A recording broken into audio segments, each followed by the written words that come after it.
Greasy says.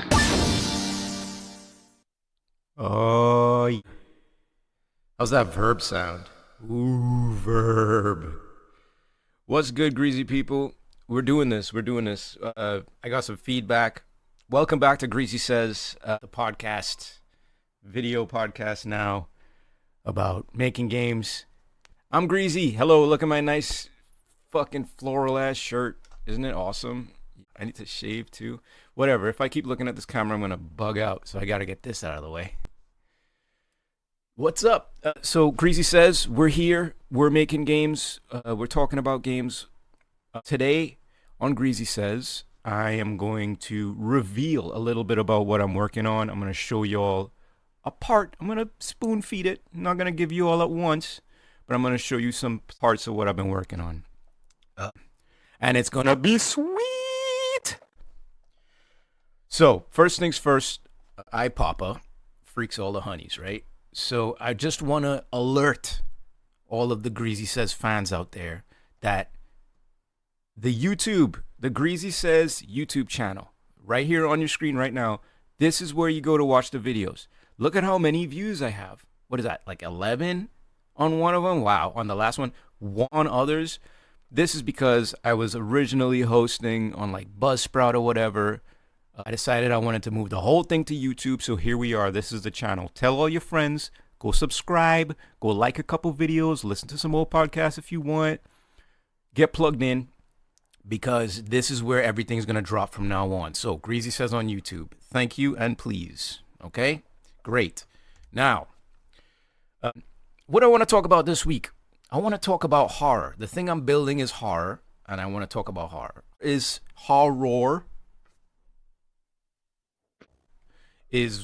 one of the most popular genres in movies and games now. I've always loved horror ever since I was a wee lad watching Hellraiser when I was not supposed to, because my brother rented it, and I made the mistake of watching it one night, and I saw the scene, Jesus wept, and it just, and the guy gets ripped apart or whatever. That was my first introduction to horror, so pretty intense kickoff. If you ask me, I definitely had nightmares for a while after that. But introduced to Hellraiser, loved horror. I want to make a horror game. I watch a lot of horror movies. And what makes great horror? Let's talk about that. What makes a good horror movie? Honestly, sound is number one. Right? As an audio guy, I understand it. Probably you understand it too. Without audio, horror movies aren't scary, right? You could show some horrifying shit, but the news ain't scary. Well, the news is scary, isn't it, these days? But you put on the news and you put some like, and it's like funny. Like that guy, oh shit, remember that guy that got like tossed? Where is it at? The guy that got tossed, this guy. Oh, where'd it go? Bison guy? This guy? You put some funny music Now to the behind frightening this? scene at Yellowstone. Oop. Turn the music off. You put some where you going, son?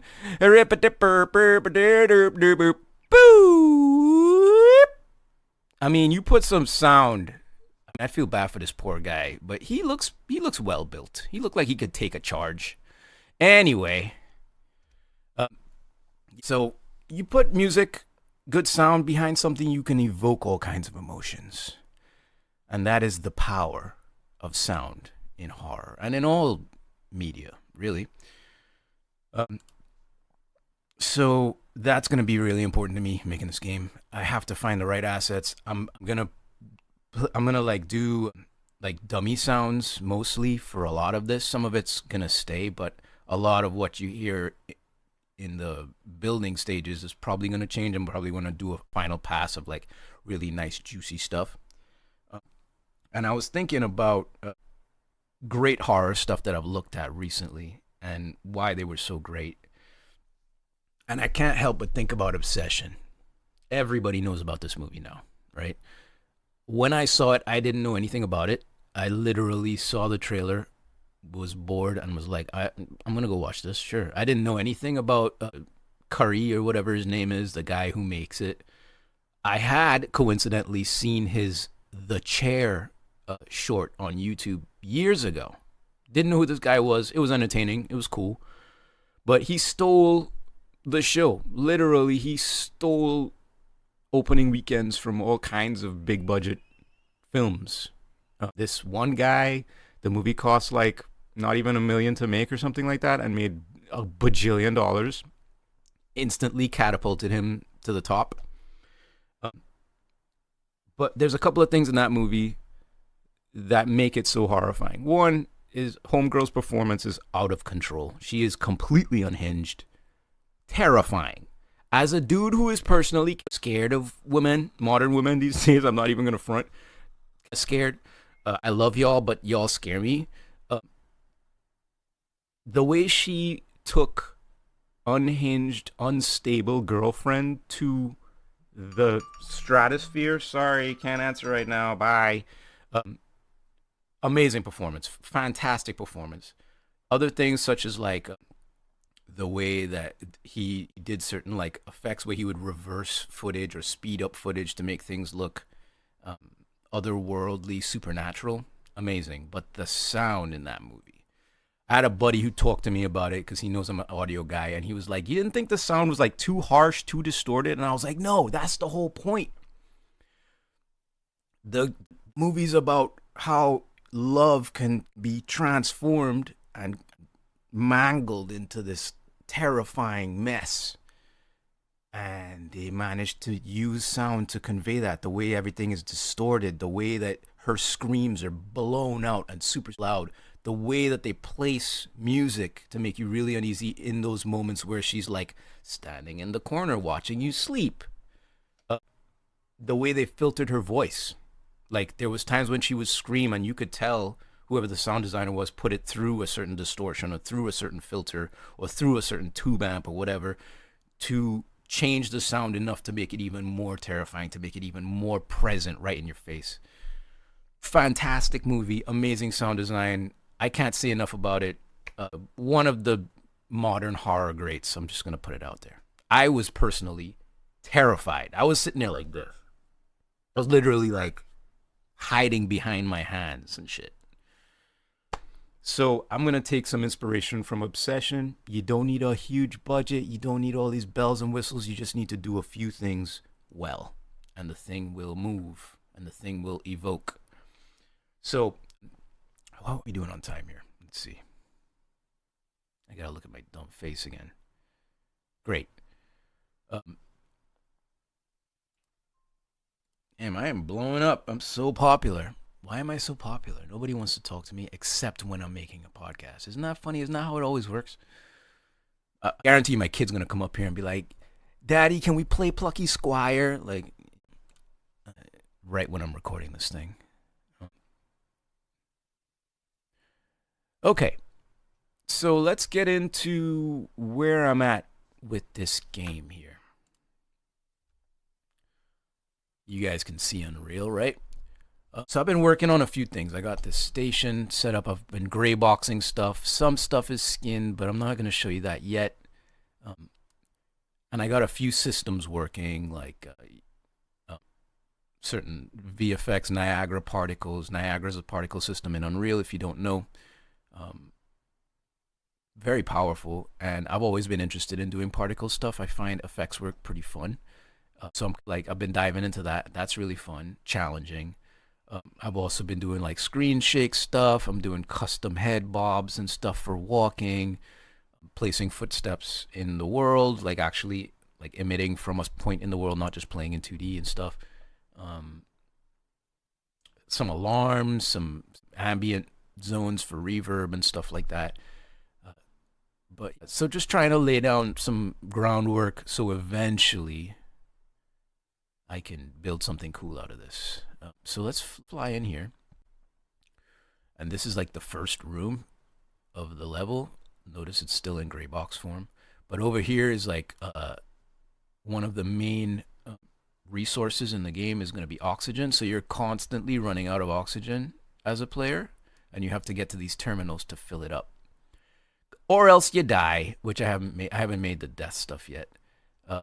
I got some screens that have been kicking my ass, and I'm going to use for audio logs. Psyched about that.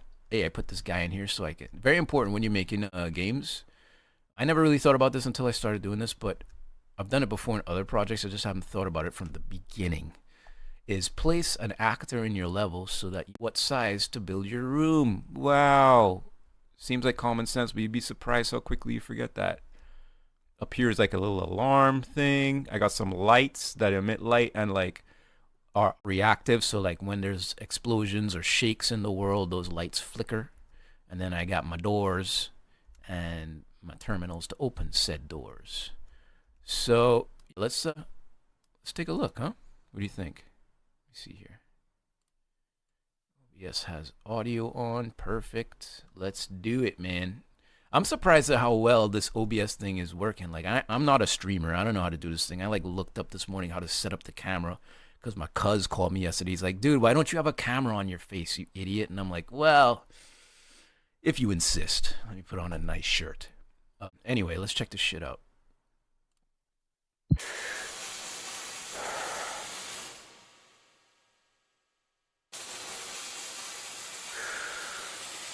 I got some sparks popping off. Got some ambient sounds kicking in.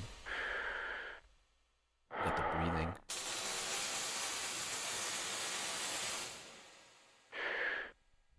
As I start to run out of oxygen, notice.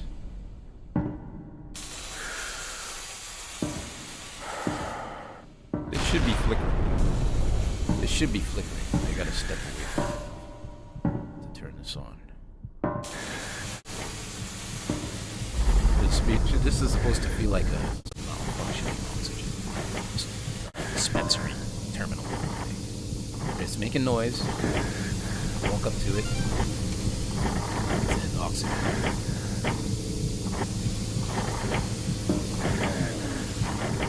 Nope.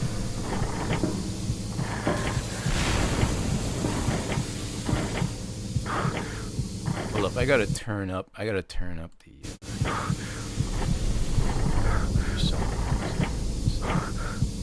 gotta get to first person, blueprints, here, character.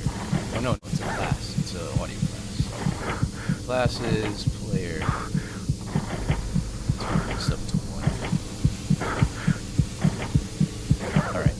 Do you see how I'm like choking now and stuff? And the heartbeat comes in because I'm running out of air.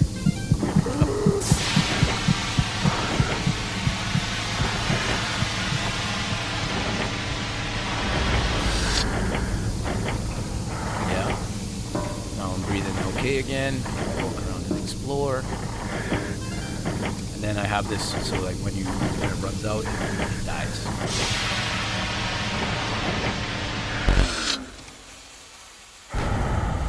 Which I find pretty a satisfying moment when it's just like and it just shuts off, and you're like, oh god, what am I gonna do? I feel like that's a pretty good moment of it running out of oxygen. I plan to use that sometime.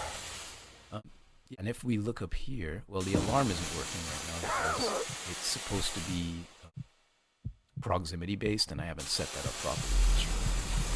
But every now and again, an explosion will go off.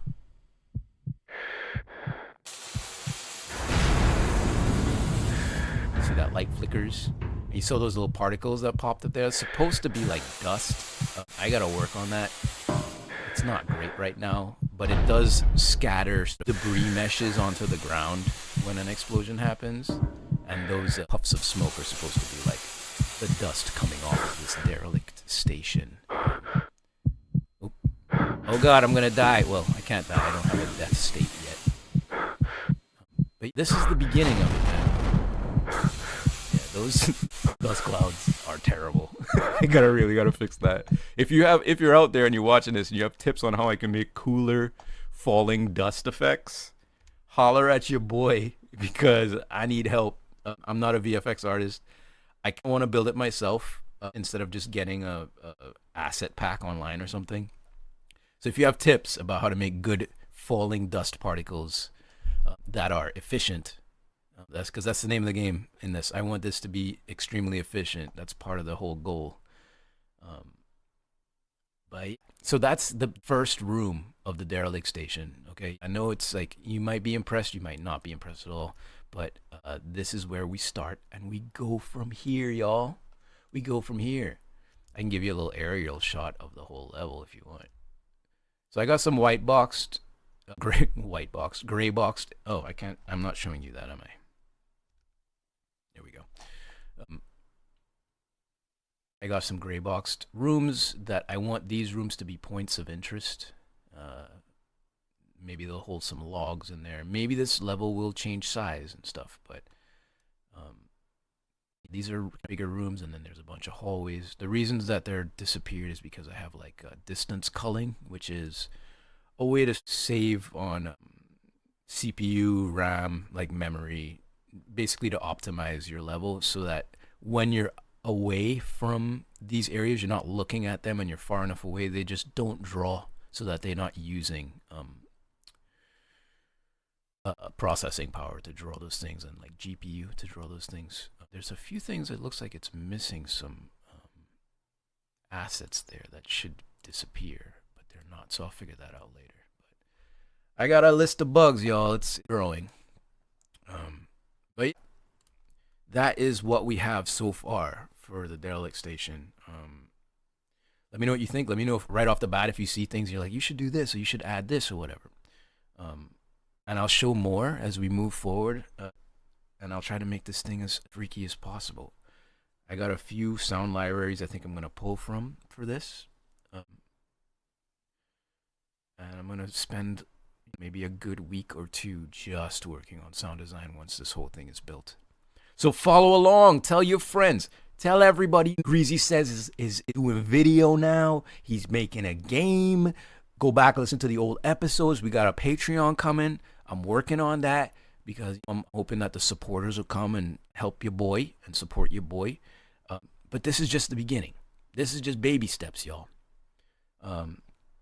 What else? Coffee. What's your favorite type of coffee?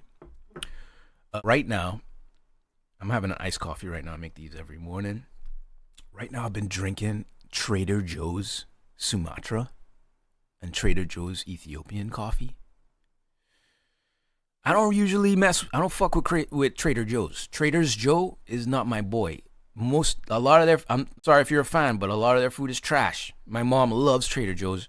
My wife loves Trader Joe's. My wife's family loves Trader Joe's. I don't get it. I really don't. What is it about Trader Joe's food that is so good? I have no idea. The shit tastes like paper. But they have two good things. One, imported English cheddar. They got a fire English cheddar, or maybe it's a Canadian cheddar. It's a cheddar. It's fire. Look for it. I don't remember the name, so that's not very helpful. But anyway, the other thing, there's their Ethiopian coffee. Unground, whole bean. Pop that shit in the grinder. Gang, gang, gang, gang. I'm sipping a beautiful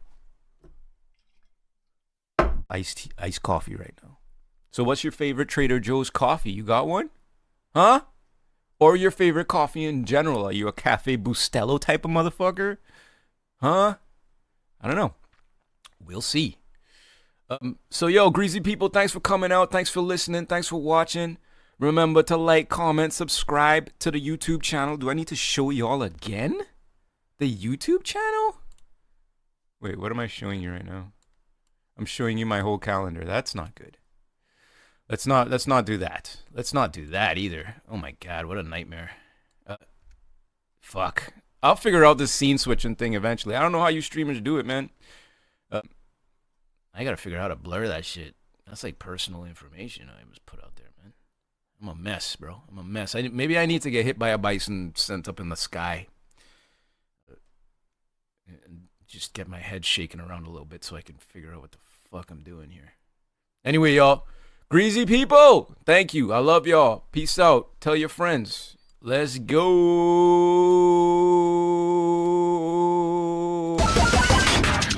Greasy says.